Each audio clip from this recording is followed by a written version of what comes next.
గతంలో మనది చిన్న కోమర్ల గ్రామం కానీ నవ్వాపేట దుగ్గనపల్లె ఈ గ్రామస్తులందరికీ ఒక విజ్ఞప్తి. గతంలో ఒక సామెత ఉండేది, పల్లెటూరు బాంకేసీమరా పాడి పంటలకు కొదవలేదురా అని. అటువంటి ఈ ఏరియాలో భయంకరమైన ఫ్యాక్షన్ గడ్డలో ఆ రోజు నేను మొదటిసారి ఎమ్మెల్యేగా ఉన్నప్పుడు 2007లో మొదటి ప్లాంట్ విజ్ఞప్తి చేసిన వాళ్లకు ఆ రోజు 450 రోజుల్లో కట్టగలిగినారు. ఈరోజు దాన్ని తగ్గించి అంతకంటే ఉన్నతంగా అంతకంటే పరిశోధనాత్మకంగా పొల్యూషన్ తగ్గిస్తూ 400 రోజుల్లోనే కట్టమని నిన్న మా పల్లెకు వచ్చినప్పుడు వాళ్ళందరినీ అడగడం జరిగింది. వాళ్ళు దానికి రెస్పాండ్గా ఇప్పుడే ఆయన చెప్పినాడు కూడా.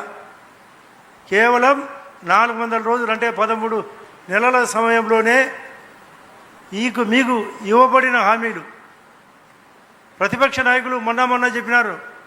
మీకంతా కలెక్టర్ గారిని స్వయంగా ఇక్కడికి వచ్చి చెప్పిస్తే ఫలాని కార్యక్రమం మీకు జరుగుతుంది.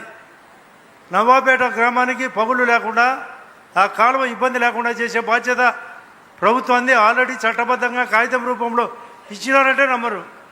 ఆ పక్కన దుగ్గనపల్లె గ్రామాన్ని షిఫ్ట్ చేస్తాం, R&R ప్యాకేజీ ఏర్పాటు చేస్తామంటే అది నమ్మరు. అదే కాకుండా ఉద్యోగ కల్పన ఎక్కువ చేస్తామంటే నమ్మరు. నవాపేట గ్రామానికి రోడ్డు వెడల్పు చేసి అందులో రైల్వే అండర్ బ్రిడ్జ్ ఏర్పాటు చేస్తామంటే నమ్మరు. పెద్దకమర్ల గ్రామస్తులకు, తలమంచిపట్నం గ్రామస్తులకు, గతంలో భూములు ఇచ్చిన వాళ్లకు తగిన అవకాశాలు ఏర్పాటు చేస్తాం. ఒక చట్టబద్ధంగా గవర్నమెంట్ ఆఫ్ ఇండియా కూటమి ప్రభుత్వంలో అక్కడ ఒక లెటర్ ఇచ్చినారు. అంతేకాకుండా స్టేట్ కంట్రోల్ బోర్డు లెటర్ ఇచ్చినారంటే నమ్మరు. ఇటువంటి ప్రతిపక్షం మనకు అవసరమా? మిమ్మల్ని అడుగుతానా? అవునా కాదా? మీరు చెప్పాల్సిందిగా కోరుతున్నా. అభివృద్ధి జరగలేదా? సంక్షేమం జరగలేదా? ఆ రోజు కంటే ఇప్పుడు బియ్యం 15 రోజుల పాటు ఇచ్చేది వాస్తవం. అవునా కాదా? 4,000, 6,000, 10,000, 15,000 పెన్షన్ ఇచ్చేది వాస్తవమా కాదా? సిలిండర్లు 3 ఇచ్చినది వాస్తవం కాదా? అన్నదాత సుఖీభవ వాస్తవం కాదా? గౌరవ లోకేష్ గారి ఆధ్వర్యంలో విద్యా వ్యవస్థ ఏ రాష్ట్రంలో లేని విధంగా 13% వాస్తవానికి విద్యా వైద్యానికి 3%, 4% మాత్రమే కేటాయింపులు.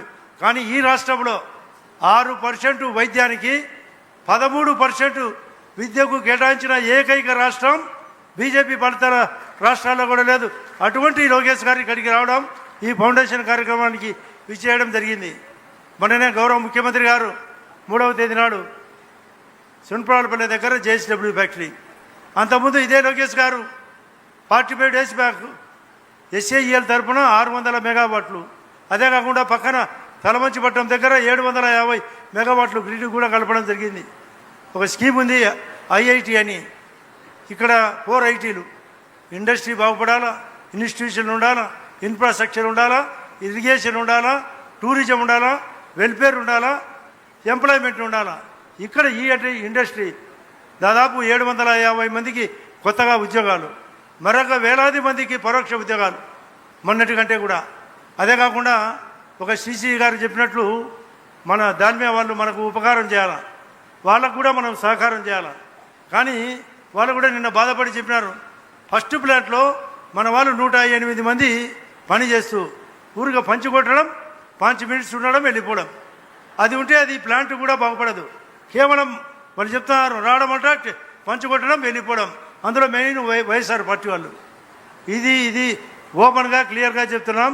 అటువంటి ఉన్నప్పుడు వాళ్ళకు మీకు ఎక్స్పెన్షన్లో మీకు ఉద్యోగ అవకాశాలు కూడా తగ్గిస్తారు కూడా. నిన్ననే అడిగినారు కూడా, మాకు జీతాలు పెంచాలా, మాకు గ్రేడ్లు పెంచాలని. జీతాలు గ్రేడ్లు ఎప్పుడు పెంచుతారు? మనం కూడా పనిచేస్తేనే.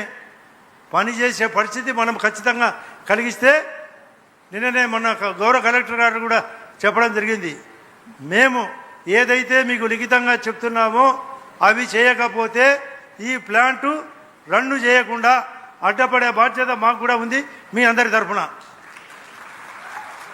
వాళ్ళు చేస్తారు. వాళ్ళు 8 డికేట్ల నుంచి ఇప్పుడే బయట చూపించారు. 8 తరాల అనుభవం ఉన్న దాల్మియా ఫ్యాక్టరీ. పక్కన తమిళనాడులో కానీ వాళ్ళకు షుగర్ కేన్ తయారు చేసి షుగర్ ఇండస్ట్రీ కూడా ఉంది. కాబట్టి వాళ్ళు కూడా ఫస్ట్ ప్లాంట్ కంటే సెకండ్ ప్లాంట్ ఉన్నతంగా తయారు చేస్తామంటున్నారు, ఉద్యోగాలు పెంచుతామంటున్నారు. భవిష్యత్తులో థర్డ్ ప్లాంట్కి పోతా ఉంటారు, ఫోర్త్ ప్లాంట్కి కూడా పోతామంటున్నారు. కాబట్టి మనం సపోర్ట్ చేస్తే, మనం కోఆపరేట్ చేస్తే వాళ్ళు ఆపరేట్ చేస్తారు. మనం కోఆపరేట్ చేస్తామని గట్టిగా ఒకసారి సపోర్ట్ కొట్టి వాళ్ళకి చెప్పాలా, గట్టి కొట్టాలా. 11:30 అయింది, ఇంకొక గంట కార్యక్రమం ఉంటుంది, అన్నం కూడా ఉంది. కాబట్టి చప్పట్లతోనే స్వాగతం పలకాలి. కాబట్టి మీరు సచ్చుగా కొడతారు, గట్టి కొట్టాలా, కొట్టాలా, గట్టి కొట్టాలా.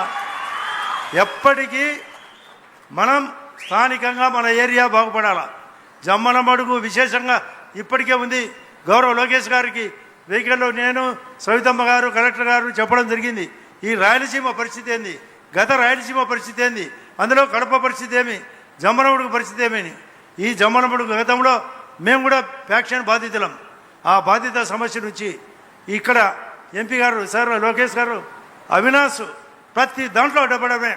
వాళ్ళ భారతీయ ఫ్యాక్టరీలో కంటే ఇక్కడ ఎక్కువ న్యాయం జరిగేది వాస్తవం లేదో మీరు చెప్పాలా, మీరు విచారించాలా. భారతీయ కంటే ఎక్కువ మన ఏసీసీ సిమెంట్కు అడ్డపడినారు, నిన్న మొన్న ధర్నాలు చేసినారు. రోజు రాకూడదనే ఉద్దేశం తప్ప ఈ వ్యవస్థ బాగుపడాలని లేదు. కారణం వాళ్ళ అధికారంలోకి దొంగ రూట్లో రావాలా. ఆయా పప్పులు ఉడకవు. ఎన్డీఏ గవర్నమెంట్ పగడబందిగా ఉంది. గౌరవ ప్రధానమంత్రి గారు 4 సార్లు ముఖ్యమంత్రిగా, 3 సార్లు ప్రధానమంత్రిగా పనిచేస్తున్నాడు. గౌరవ చంద్రబాబు నాయుడు గారు ఉమ్మడి రాష్ట్రంలో 2 సార్లు, ఈ రాష్ట్రానికి 2వసారి ముఖ్యమంత్రిగా పనిచేస్తున్నాడు. లోకేష్ గారు 2వసారి మంత్రిగా పనిచేస్తున్నాడు. మేమందరం, నేను కూడా 4వసారి ఎమ్మెల్యేను. మేము చెప్పిన పని చేసే దాంట్లో ఎక్స్పర్ట్గా పనిచేస్తాం. చెప్పింది చేస్తాం, చేసినది చెప్తాం. చేస్తానే ఉంటాం, చెప్పుతానే ఉంటాం. అవసరమైతే మీకు చెప్పు దెబ్బలు కూడా పడతాయి. అందరికీ నమస్కారం. రైట్.